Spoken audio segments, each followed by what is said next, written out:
सरकारला असं वाटलं वांगचूक काय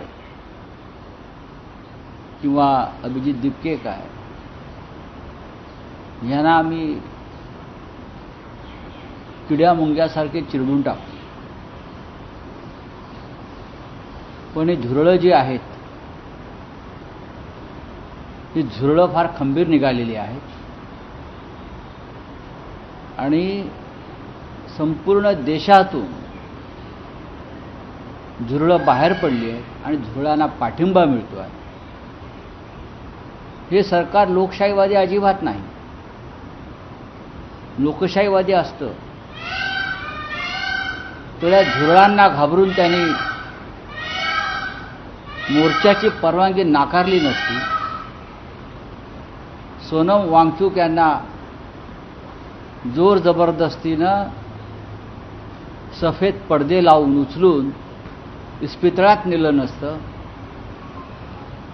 आणि सरकार या आंदोलकांना सामोरं गेलं असतं, त्यांचा विषय समजून घेतला असता आणि धर्मेंद्र प्रधानचा राजीनामा घेऊन या देशाच्या युवा पिढीचं समाधान केलं असतं. पण सरकार तरुणांचा अंत बघताय.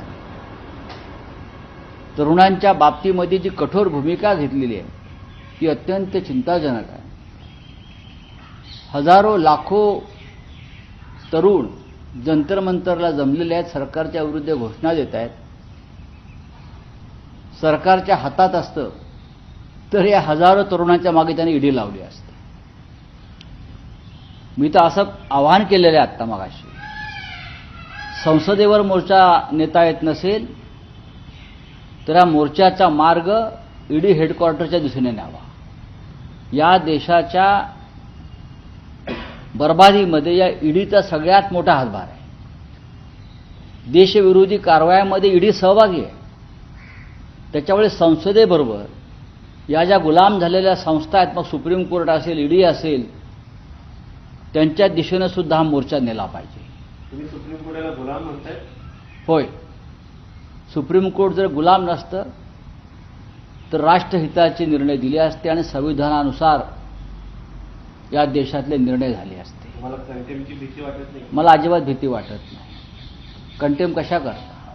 या देशातली प्रत्येक संविधानिक संस्था ही मोदी शहांची गुलाम आणि घरगडी म्हणून काम करते आहे. यात आता काय लपून राहिलेलं नाही.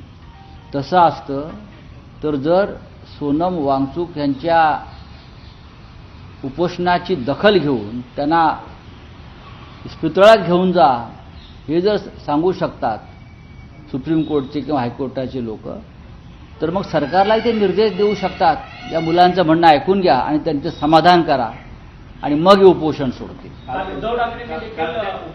उद्धव ठाकरेंनी देखील शिवाजी पार्कामध्ये आंदोलन केलं, तर त्याच्यावरती गिरीश महाजन असं म्हणतात की त्यांनी त्यांचा पक्ष वाचवावा म्हणून अशा पद्धतीने टीका करतात. अरे तुम्ही तुमच्या चड्ड्या वाचवा आधी.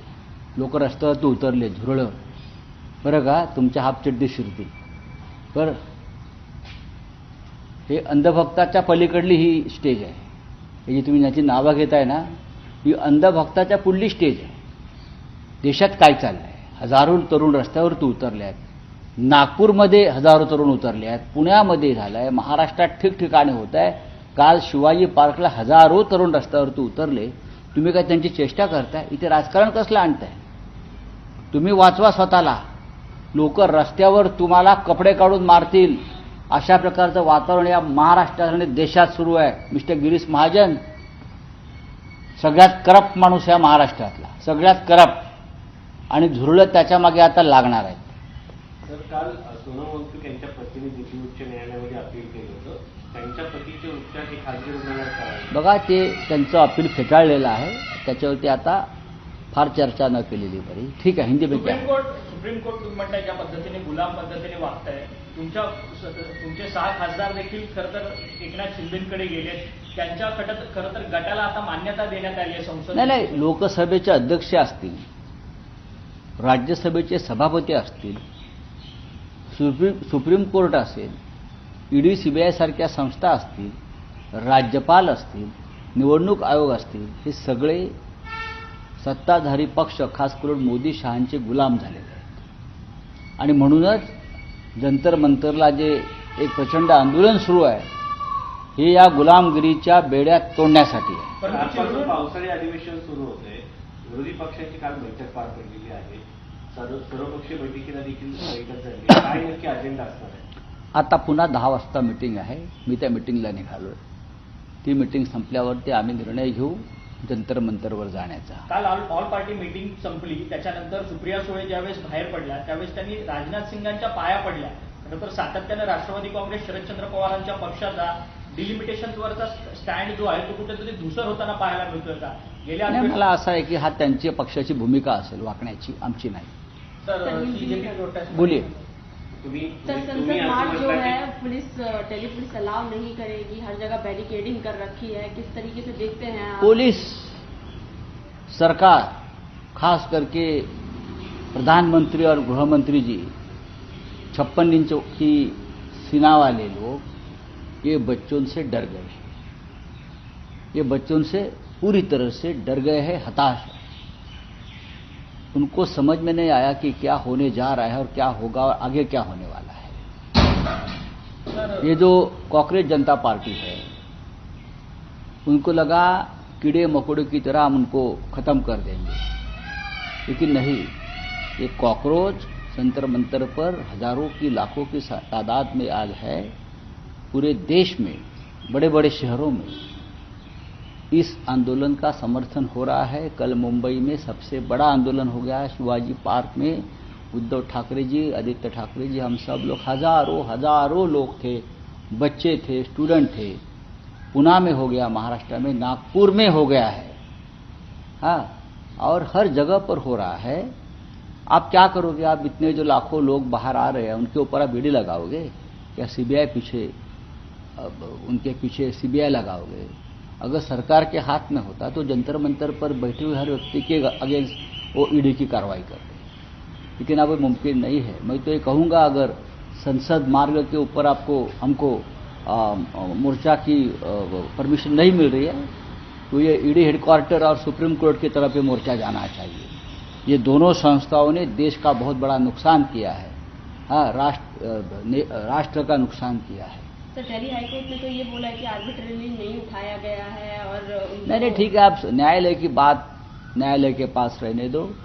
और जो बच्चे आप जंतर मंतर पर बैठे हैं, हर बच्चा नेता है, उनको कोई नेता नहीं है. सर, सोनम वांगचुक की पत्नी ने काफी गंभीर आरोप लगाया कि जो पोटेशियम कम होने की बात की थी वो सरासर झूठ है. उन्होंने ब्लड टेस्ट भी कराए हैं. हाईकोर्ट देखिए, मैंने ये कहा है कि सभी कोर्ट इस देश की प्रधानमंत्री और गृह मंत्री की गुलाम बन गए हैं. ये बहुत गलत बात है देश के लिए, लोकतंत्र के लिए, हमारे फ्रीडम के लिए. सब गुलाम बन गए हैं. और इसीलिए तो हजारों की लाखों की संख्या में बच्चे और उनके माँ बाप भी जंतर मंतर पर आकर खड़े हैं. धूप है, कभी बारिश है, लेकिन हटे नहीं. हटाने की बहुत कोशिश चल रही है. ये लोग डर नहीं रहे हैं, वो हमारे जैसे है, न डरेंगे. सर, आपको क्या लगता है कि इस बार ये फंक्शन कर पाएगा मॉनसून सेशन जो है पार्लियामेंट का? अभी से ही ऐसा लग रहा है कि मॉनसून क्या रहा है पार्लियामेंट में? हर पार्टी को खरीद लिया है मोदी और शाह ने. तो पार्लियामेंट में बचा क्या है? पार्लियामेंट में जो एक गरिमा होनी चाहिए थी अपोजिशन की, वो तो नहीं बची है. हर पार्टी को खरीद लिया है, हर पार्टी को. 50-50 करोड़ में तृणमूल के कांग्रेस खरीद लिए, शिवसेना के सांसद खरीद लिए, आपके सांसद खरीद लिए, और भी तोड़फोड़ चल रही है, रेट बढ़ा रहे हैं. तो ये किसी पार्लियामेंट की गरिमा उसे नहीं कहते ना. अगर अपोजिशन को आप कमजोर कर रहे हो, अपोजिशन को खरीद रहे हो दबाव से, तो क्या पार्लियामेंट में रखा है? अब वो पार्लियामेंट नहीं है, वो बीजेपी का अड्डा बन गया है. सर, 7 बिल आ रहे हैं, वंदे मातरम को लेकर भी बिल लाया जाए, तो उसकी अवमानना होगी तो बड़ी कार्रवाई की जाएगी. देखिए, भारतीय जनता पार्टी की तरफ से अगर ये बिल आ रहा है तो उनको पता चलना चाहिए कि ये लोग आत्मचिंतन करना चाहिए कि हम तो कभी हिंदुस्तान के फ्रीडम स्ट्रगल में नहीं थे, जो स्वतंत्रता संग्राम में नहीं थे. जब देश स्वतंत्र हुआ तो आरएसएस ने तिरंगा नहीं फहराया था. ऐसे बहुत सी बातें मैं बोल सकता हूं. तो वंदे मातरम की चिंता आप मत करिए. वंदे मातरम, मैं तो मोदी जी और अमित शाह जी को चैलेंज दूंगा, टेली प्रॉम्प्टर के बिना वंदे मातरम की 4 पंक्तियां मुझे गाकर दिखाइए, टेली प्रॉम्प्टर के बिना। सर, या अधिवेशन राम मंदिराचा देखील मुद्दा उपस्थित केला बहुत गंभीर मुद्दा है, लेकिन हम सड़क पर उतरे हैं, पार्लियामेंट में कुछ नहीं होगा।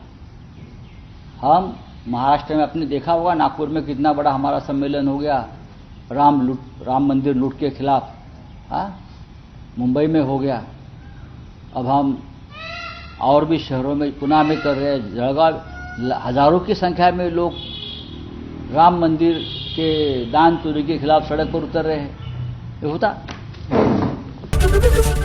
एबीपी माझा, उघडा डोळे बघा नीट।